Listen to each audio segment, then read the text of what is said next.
Hello, welcome back to my channel, and today we're going to continue with the Hindi series in which I try to teach you some Hindi words and phrases and stuff. Now, I have made a video about this previously in which I teach you how to write from English to Hindi, some basic alphabets from English to Hindi.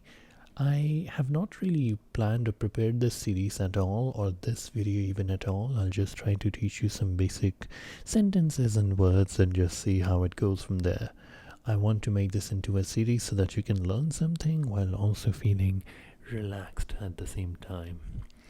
So, starting off, we are going to start off with the most common phrase, which is how to say hello in Hindi, or how to greet someone in Hindi. Now, you must have heard this a lot if you've been around Indians. The common phrase is Namaskar or Namaste. This is how it's written in Roman. If I have to write it in the Hindi script, I will write it as Namaskar or Namaste.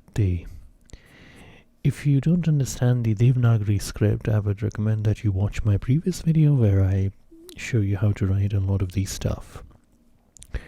Now, a lot of people get confused when they see Namaskar and Namaste as for which one they should say. In my opinion, Namaskar is more formal. This one is more formal. Meanwhile, Namaste is a lot more informal. So if you're going to refer to someone who is an elder or maybe someone who's much superior than you, then you may want to use the term Namaskar. And the informal is used with your friends or even with some of your family members or someone who's younger than you. Then you say the term Namaste. Sorry. Now, one thing that you have to notice in Hindi is that while you greet someone with Namaskar and Namaste, you also use Namaskar and Namaste to bid someone farewell. As in, while in English you use the term goodbye to bid someone farewell, in Hindi you can also use the Namaste and Namaskar to bid someone farewell. That's totally fine, that's totally normal, and that's totally a very unique thing, isn't it? So, now I'm just going to teach you some very, very basic sentences. For example, you must have heard this sentence a lot, or you use these sentences a lot, so I'm just going to use some of the basic ones. For example, how are you? How to say how are you in Hindi.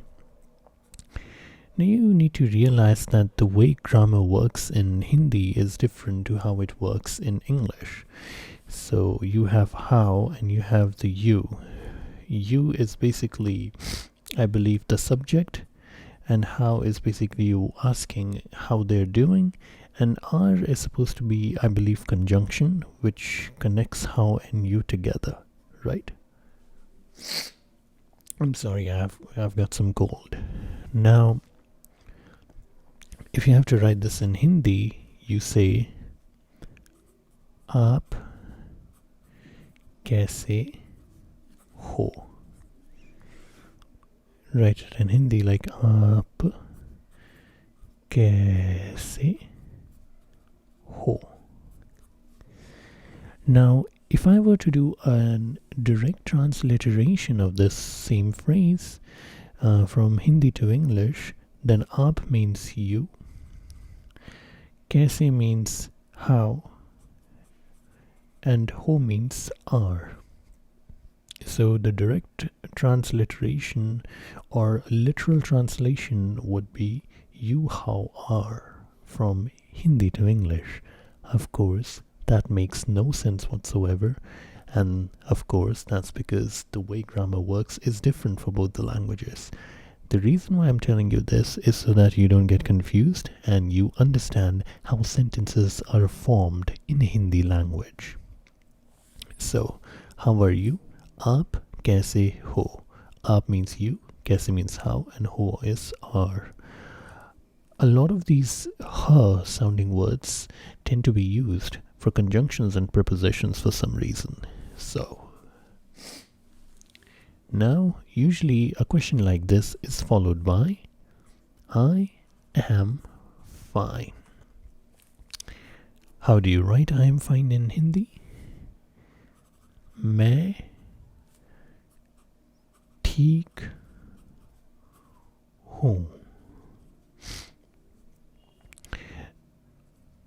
Or you can also say who like this.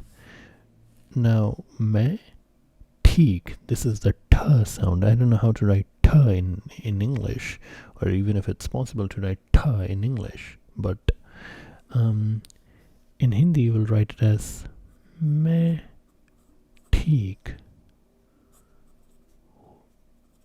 हूँ, like this. A literal translation would be I fine am. Of course, yet again, this makes no sense because of the grammatical changes. Always remember that. Now, you may ask somebody, what are they doing? Right?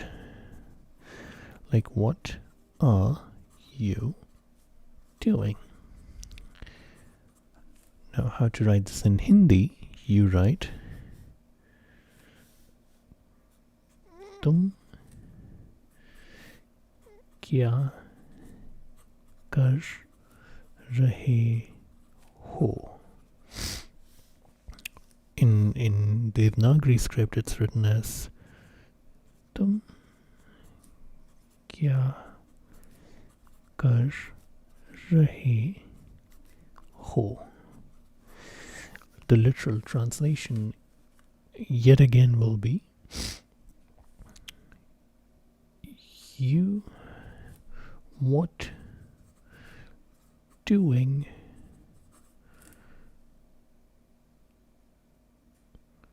are. That's the literal translation. Kar rahe means doing, ho means are, kya means what, and tum means you. So if you see, in a way, the literal translation of Hindi to English sounds like something that Yoda would say, you know. Fine, I am. If you write fine, I am directly into Hindi, it would make sense, even though in English it sounds jarring. So, I wonder whether Yoda could speak Hindi. So, now let's continue this. What are you doing? Well, you could say I'm working or something. So let's just write that. How would you write I am working? I am working in Hindi. You say मैं काम कर रहा हूँ, or मैं काम कर रहा हूँ. Again, let me directly translate it. It would be मैं would be I, काम would be work, कर would be do, कर रहा would be doing, and who would be am. I work doing am. Now, if Yoda said this, I think it would have made perfect sound. It would have made perfect sense. But in English, it does not make any sense because of how the grammar changes. So, like I said, the conjunctions or the prepositions or whatever you call them, they come at the end, you know. The way you have is, was, and different variations of that. For example, is and was would have hai and tha. Hai is used for present tense. Tha tha is used for past. So if you have to write I was doing work, you would write मैं काम कर रहा था, or in Devanagari it would be written as मैं काम कर रहा था. The direct translation would be मैं is I, काम is work, कर रहा was doing, and tha would be was. Another thing that I should probably mention to you is that the line, especially with tha, can change depending on your gender. So a lot of masculine terms and masculine phrases have an a sound to it. If it's masculine, it has an a sound to it, and if it's feminine, it has e sound to it. So मैं काम कर रहा था would make sense if you are a man, but if you're a woman, you would say मैं काम कर रही थी. You know, मैं काम कर रही थी. Or in here, मैं काम कर रही थी. So you notice that raha and tha is now changed to rahi and thi, because this is feminine and this is masculine. Always remember this. Masculine. Men use a sounds more, and women use e sounds by default. That's the distinction between how a man says something and how a woman says something in Hindi. It changes.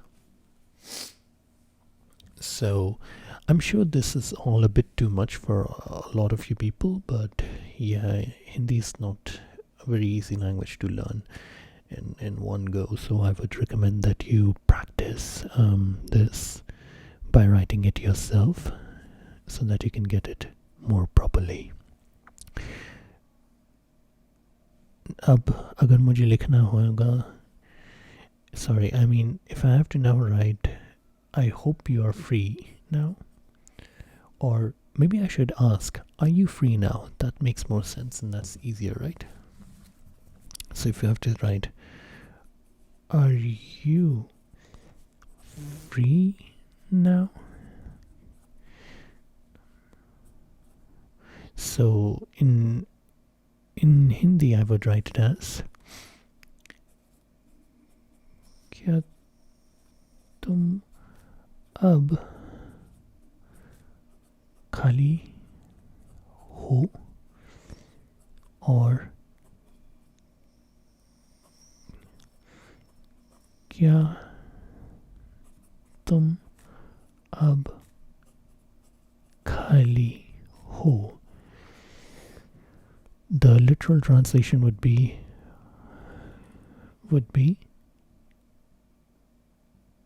are you, no sorry, not are you, that's literally what I'd written.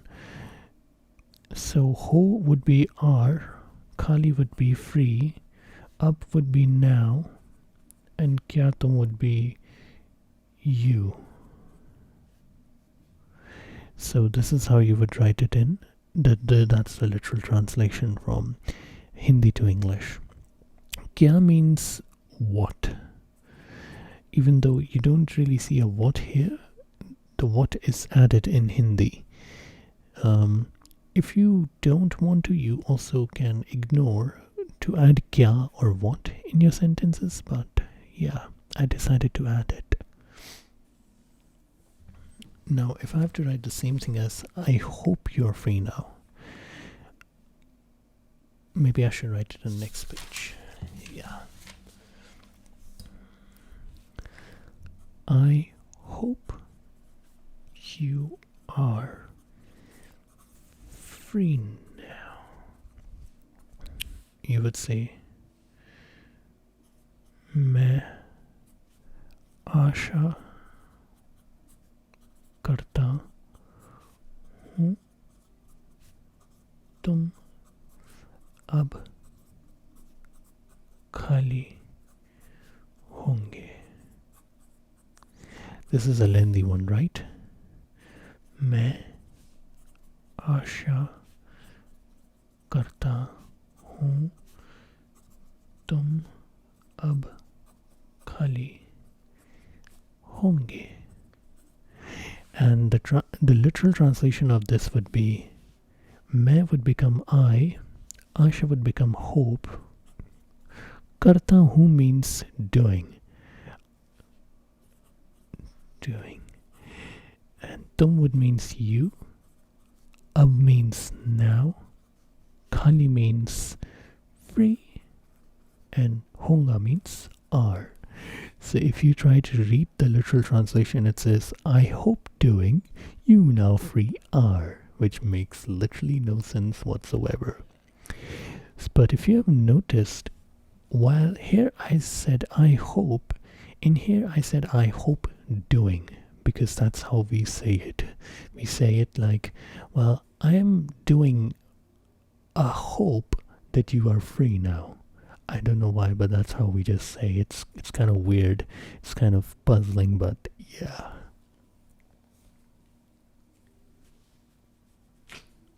So this is what I can teach you in terms of the sentences. I think for now this is more than enough. Maybe we should now get back to a little more simpler things. How about numbers? Did I do numbers previously? I'm not sure. But I can do it if you guys want it. So let me just do it. So let's just do from 0 to 1. 0 is written like this in English, and in the numerical form it's written like this. Now Hindi, while having its own writing script, also has its own set of numericals, its own style of numerals, and I'll show you how. In English, this is called 0. In Hindi, it's called shunya.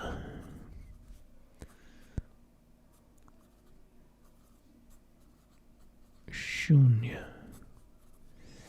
And shunya is pretty much written as 0, except while 0 can be slightly lengthy, slightly long, in Hindi it's written like a small O. You know the alphabet O?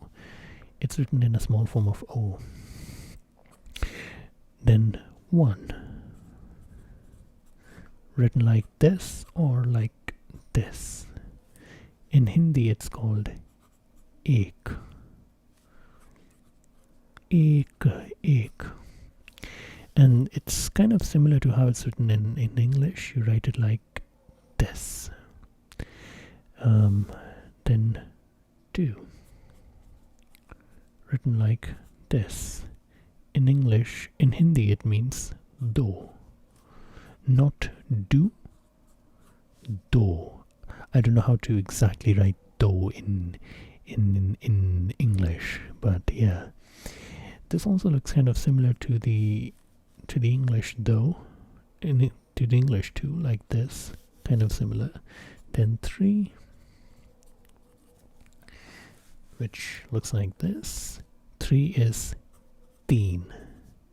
Again, not teen, teen. Listen to what I say, teen. Teen is also written similar to how 3 is written, like this. The difference is they get this like a little twist in the end, but it changes now with 4. While 4 is written like this, 4 is called char. Char. And the 4 in Hindi is written like this. You create a half circle and then you create a full circle. This is how 4 is written. Then 5. 5 is called Panch. Panch. Panch is written how the letter Y is written in English. This is how Panch is written. Then 6. 6 is Che. Che. Listen to it. Che. It can be written as like this. Che is literally just 3 but reverse. You see how the teen or the 3 is written with it facing the leftwards? Che is just literally the reverse of it. Then 7. Written like this. 7 is Sat. Sat. Sat is written like this. This is how Sat is written. Then 8. 8 is called Art. Art. Remember the T sound. Art. Art is written like this. This is how art is written. Then 9. 9 is written like this. 9 is called No. No. No is also written kind of similar to teen, except you just add, you write 3 and you add a line to it, and that's how No or 9 is written in Hindi. So pretty cool, isn't it? So I will also recommend that you practice this by yourself by looking at this, and eventually you will get better at it. Now I should probably do days. I'm not sure if I've done these things before. Maybe I have and I'm just wasting my time, but whatever. I don't think I have done them. So you have Monday. Monday is called in Hindi Somvar. Somvar. So means man and var means day. Okay, var means day. In Hindi it's written as Somvar. Tuesday. Tuesday is called Mangalvar. Mangal is also the term used for Mars, by the way. Mangal can also mean Mars. Mangalvar. Wednesday, called Budhvar. Budh is also the term used for Jupiter.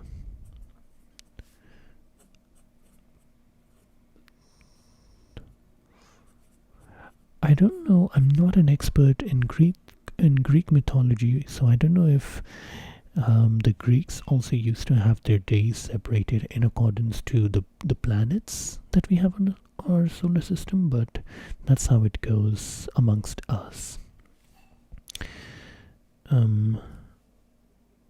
Now, Thursday. Thursday is Guru Var. Now Guru, I don't think that's the name of any planet, but Guru means mentor. Guru Var. Friday. Friday is Shukra or Shukra Var. I kind of messed up.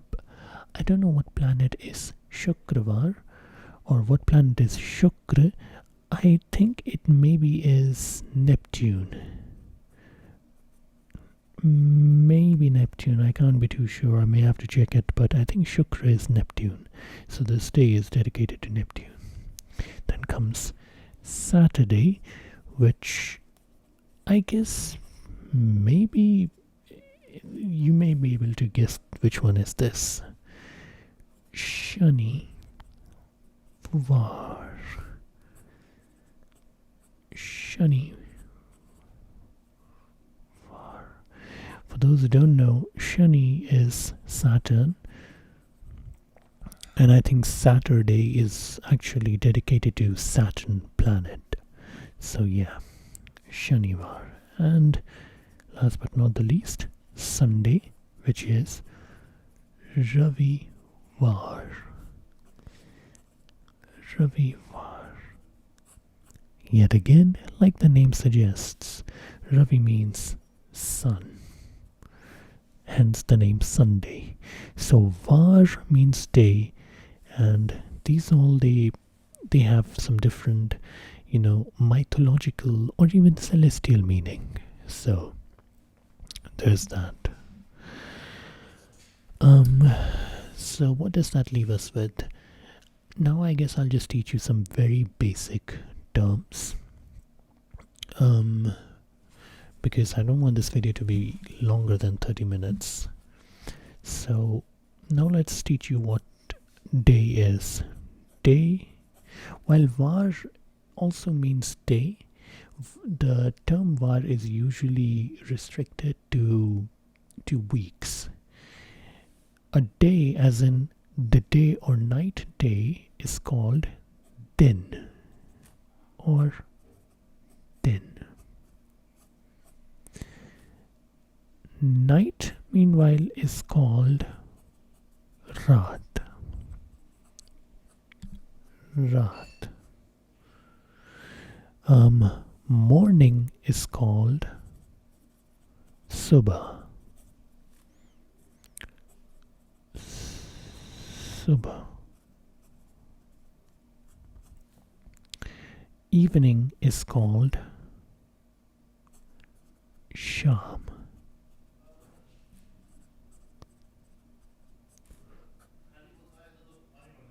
Sham.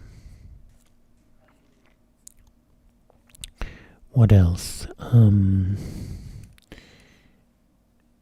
Like I said, Ravi is the term for the sun. Another term for the sun is Suraj. Suraj.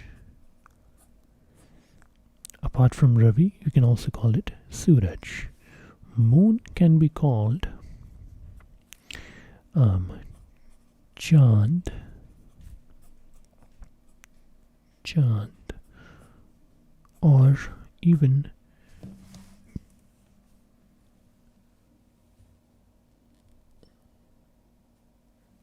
it can also be called Chandra. Chandra.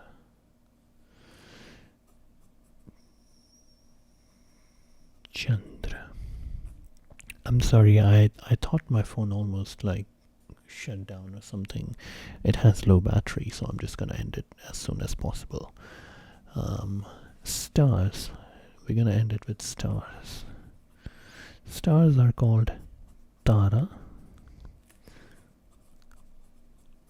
and it can also be called Sitara. Sitara. So for now, I believe this is going to be all.